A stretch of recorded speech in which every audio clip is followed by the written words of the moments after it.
अच्छा क्लास, इस वीडियो में मैं आपको आपका असाइनमेंट एक्सप्लेन कर देता हूँ। एक्चुअली इस असाइनमेंट को मैंने 5 सब असाइनमेंट्स में डिवाइड कर दिया है। तो एक एक करके सब एक्सप्लेन कर देता हूँ। ये वर्ड की फाइल तो मैं आपके साथ शेयर कर ही दूंगा।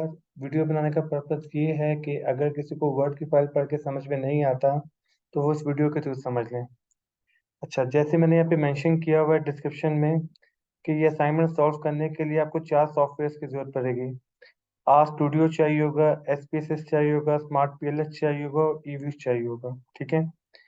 उसके बाद मैंने यहाँ पे मेंशन किया है कि मैं आपको एक एक्सेल की फाइल दूंगा जिसके अंदर सारा डेटा अवेलेबल होगा। उस डेटा पे आपने तमाम मॉडल सेट करने हैं जो आगे रिक्वायरमेंट में मैंने आपको दिए होंगे। अच्छा, इसमें मैंने मेंशन कर दिया है कि उस डेटा फाइल में 3 शीट्स है। शीट 1, शीट 2 और शीट 3। ये रहा वो एक्सेल की फाइल। मैं आपको दिखा देता हूँ। ये एक्सेल की फाइल है। Sheet 1, sheet 2, sheet 3। एक एक करके मैं आपको एक्सप्लेन कर देता हूँ। अच्छा, जैसे कि यहाँ पे असाइनमेंट में मेंशन किया हुआ है कि शीट 1 के अंदर 8 वेरिएबल है। पहला वेरिएबल है इनकम। ये देखें, यहाँ पे दिया हुआ है इनकम। ये क्वांटिटेटिव है। एज भी क्वांटिटेटिव वेरिएबल है। एक्सपीरियंस भी क्वांटिटेटिव है। जेंडर क्वालिटेटिव है, डाइकॉटमस है। यूनिवर्सिटी नेम ये भी मल्टीकॉटमस क्वालिटेटिव है, नॉमिनल है। जॉब सेटिस्फेक्शन ऑर्डिनल है, 1 to 5 का स्केल है। Very dissatisfied, dissatisfied, neutral, satisfied और वेरी सेटिस्फाइड। इसी तरह यूनिक सेटिस्फेक्शन भी न्यूट्रल ऑर्डिनल है, इसमें भी वही 5 स्केल है।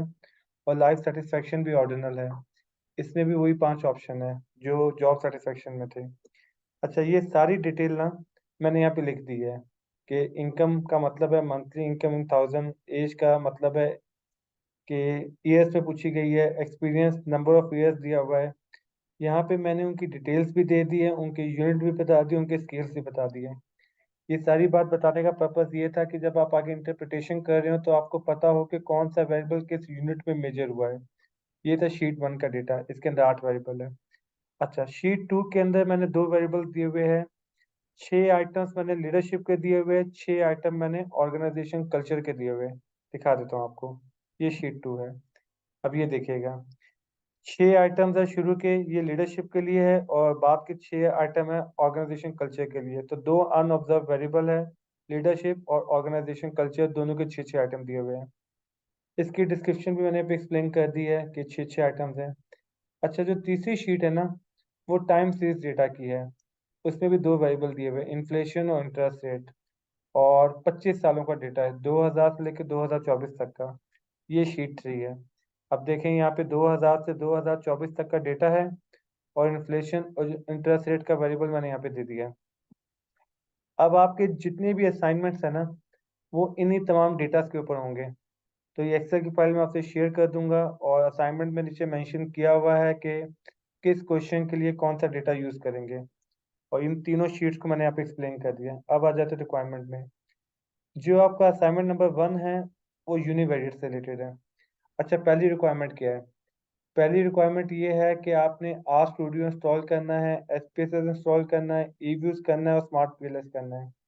ये चारों सॉफ्टवेयर आपने इंस्टॉल करने हैं, उसके स्क्रीनशॉट लेके रिपोर्ट में डालने हैं और मुझे शो करने हैं कि आपने चारों सॉफ्टवेयर इंस्टॉल कर दिए। ये आपकी पहली रिक्वायरमेंट है। रिक्वायरमेंट नंबर 2 है कि जो शीट 1 की फाइल है, ये जो आपको शीट 1 दिखाई थी मैंने, ये पूरा डेटा आपने एसपीएसएस में इनपुट करना है। आसान जबान में आपने एसपीएसएस की एक डेटा फाइल बनानी है। और यहाँ पे मैंने मेंशन किया हुआ है कि जो नॉमिनल ऑर्डिनल वेरिएबल है उनको अपने न्यूमेरिक वैल्यूज देनी है। ये हम सीख चुके हैं एसपीएसएस में कि वैल्यू लेबल्स कैसे देना होता है। तो ये जेंडर को आपने 1 2 और ये यूनिवर्सिटीज को भी 1 2 3, इन सबको न्यूमेरिक में एंट्री करनी है आपने। ये मैंने मेंशन किया हुआ है। उसके बाद थर्ड रिक्वायरमेंट किया है, ये जो वेरिएबल है इनकम का, जो आपका पहला वेरिएबल है इनकम का, इसका आपने मीन, मीडियन, क्वार्टाइल 1, रेंज और स्टैंडर्ड डेविएशन कैलकुलेट करनी है एसपीएसएस पे। फिर आपने ये तमाम चीज़ें कैलकुलेट करनी है आर स्टूडियो पे। ये दोनों सॉफ्टवेयर पे अलग अलग करना है और ये दोनों अपने रिपोर्ट में ऐड करना है। उसके बाद आपने फ्रीक्वेंसी टेबल बनाना है यूनिवर्सिटी वेरिएबल का। ये जो वेरिएबल दिया हुआ है यूनिवर्सिटी, इसका फ्रीक्वेंसी टेबल बनाना है। एसपीएसएस भी पर भी और आर स्टूडियो पे भी, दोनों पे बनाने हैं और ये दोनों रिपोर्ट में शामिल होंगे। फिर आपने हिस्टोग्राम और बॉक्स प्लॉट बनाना है इनकम का वेरिएबल दिया हुआ है। ये दोनों चीज़ें आपने SPSS पे भी बनानी है और RStudio पे भी बनानी है। फिर आपने पाई चार्ट बनाना है किस वेरिएबल का, यूनिवर्सिटी का। ये जो यूनिवर्सिटी का वेरिएबल दिया हुआ है क्वालिटेटिव मल्टीकॉटमस, इसका आप पाई चार्ट बनाएंगे SPSS पे भी और RStudio पे भी।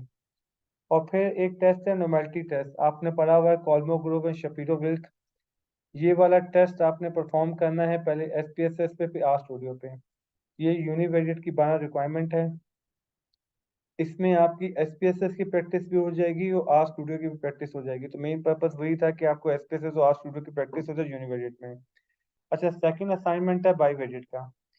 इसमें सबसे पहले आपने क्रॉस टैब बनाना है और उसमें दो वेरिएबल यूज करने हैं, यूनिवर्सिटी नेम और जेंडर। ये पहले SPSS पे बनेगा फिर RStudio पे बनेगा। ये दोनों के टेबल्स आप रिपोर्ट में डालेंगे। फिर आपने जेंडर और यूनिवर्सिटी के ऊपर काय स्क्वायर का टेस्ट परफॉर्म करना है, पहले SPSS पे फिर RStudio पे। आपने नोट किया होगा कि सारे मॉडल दो दफ़ा रन करने हैं, एक दफ़ा SPSS पे रन करने हैं, दूसरी दफ़ा RStudio पे रन करने हैं, ताकि दोनों की प्रैक्टिस होती रहे। उसके बाद आपने स्कैटर प्लॉट बनाना है, इनकम का और एज का, दोनों सॉफ्टवेयर पे। ये रिक्वायरमेंट 5 और 6 है। फिर आपने पेयरसन कोरिलेशन रन करना है इनकम के ऊपर और एज के ऊपर, ये भी दोनों सॉफ्टवेयर पे करना है। यहाँ पे दोनों की रिक्वायरमेंट दी हुई है। फिर स्पेयरमैन कोरिलेशन यूज करना है आपने जॉब सेटिस्फेक्शन पे और यूनिवर्सिटी सेटिस्फेक्शन पे। ये मैं मेंशन कर दूं, यहाँ पे यूनिवर्सिटी सेटिस्फेक्शन लिखा है, यूनिवर्सिटी नहीं लिखा। ये देखें, यूनिवर्सिटी सेटिस्फेक्शन अलग वेरिएबल है और यूनिवर्सिटी नेम अलग वेरिएबल है। यहाँ पे क्योंकि स्पेयरमैन कोरिलेशन हमने यूज करनी थी तो हमें दोनों ऑर्डिनल चाहिए थे, तो इसलिए जॉब सेटिस्फेक्शन और यूनिट सेटिस्फेक्शन हमने यूज किया। यही काम आपने RStudio पे करना है। उसके बाद आपने इंडिपेंडेंट टी टेस्ट परफॉर्म करना है जेंडर पे, ऑफ कोर्स दोनों सॉफ्टवेयर पे। फिर आपने जेंडर और इनकम पर, क्योंकि आपको एक क्वालिटेटिव डाइकोटोमस चाहिए होगा, एक क्वांटिटेटिव चाहिए होगा। फिर आपने वन वे अनोवा परफॉर्म करना है यूनिवर्सिटी और इनकम के वेरिएबल्स के ऊपर। फिर आपने पीयर टी टेस्ट परफॉर्म करना है इनकम और एज के ऊपर, दोनों सॉफ्टवेयर के ऊपर। फिर आप रिपीटेड मेजर अनोवा परफॉर्म करेंगे इनकम, एज और एक्सपीरियंस पे। ये भी SPSS पे भी होगा, RStudio पे भी होगा। फिर इन सब के non parametric test Mann Whitney perform करेंगे जेंडर और जॉब सेटिस्फेक्शन के ऊपर। ये सारे वेरिएबल आपको शीट 1 में मिल रहे हैं। फिर क्रिस्कल वैल्यूज परफॉर्म करेंगे यूनिवर्सिटी सेटिस्फेक्शन पे और यूनिवर्सिटी नेम के ऊपर। इसी तरह फिर विल्कॉक्सन टेस्ट और फ्रेडमैन मनोवा। ये सारे बाईवेरिएट के मॉडल है और इन तमाम का डेटा आपको शीट 1 में मिल गया था। टेक्निकली 13 रिक्वायरमेंट है, ये 26 इसलिए बन रही हैं क्योंकि वो 13 मॉडल आपने पहले SPSS पे रन करने हैं और फिर आपने रन करने RStudio पे। ये जो सेकंड असाइनमेंट था बाईवेरिएट मॉडल का, इसका पर्पस भी ये था कि आपकी SPSS पे प्रैक्टिस हो जाए और आपकी RStudio पे प्रैक्टिस हो जाए। जो थर्ड असाइनमेंट है वो है आपका मल्टीवेरिएट टेस्ट का। अच्छा, इसमें सबसे पहले आपने मल्टीपल लीनियर रिग्रेशन परफॉर्म करना है, डिपेंडेंट वेरिएबल इनकम को रखना है और इंडिपेंडेंट वेरिएबल आपने रखना है एज को, एक्सपीरियंस को, और ये SPSS में परफॉर्म करना है।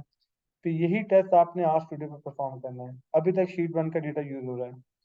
उसके बाद आपने लॉजिस्टिक रिग्रेशन परफॉर्म करना है, डिपेंडेंट वेरिएबल जेंडर को रखेंगे, इंडिपेंडेंट रखेंगे इनकम को, एज को, एक्सपीरियंस को और यूनिवर्सिटी को। 4 इंडिपेंडेंट है, ये 3 क्वांटिटेटिव है, यूनिवर्सिटी क्वालिटेटिव है। तो यही लॉजिस्टिक रिग्रेशन आपने RStudio पे परफॉर्म करना है। अच्छा, रिक्वायरमेंट 5 के लिए अब आपको शीट 2 की जरूरत पड़ेगी। आपने स्मार्ट PLS के ऊपर, नहीं अभी ये शीट 1 पे ही है, आई थिंक रिक्वायरमेंट नंबर 7 के लिए आपको शीट 2 की जरूरत पड़ेगी। अब ये SPSS की डेटा फाइल जो आपने बनाई होगी, आप इसको स्मार्ट PLS में इंपोर्ट करिएगा और स्मार्ट PLS में आपने मीडिएटिंग और मॉडरेटिंग इफेक्ट चेक करना है। किस तरह?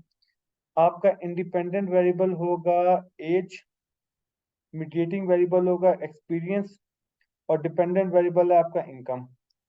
और आप उसके ऊपर मॉडरेटिंग रूल चेक करेंगे जेंडर का, किसके ऊपर? इनकम और एज के ऊपर। तो एक इंडिपेंडेंट हो गया, इंडिपेंडेंट है आपका एज, मीडिएटिंग हो गया आपका एक्सपीरियंस और इनकम हो गया आपका डिपेंडेंट वेरिएबल। और आप जेंडर का मॉडरेटिंग इम्पैक्ट चेक करेंगे एज और इनकम के ऊपर। तो इसके थ्रू आपकी मीडिएटिंग और मॉडरेटिंग की टेस्टिंग हो जाएगी स्मार्ट PLS पे।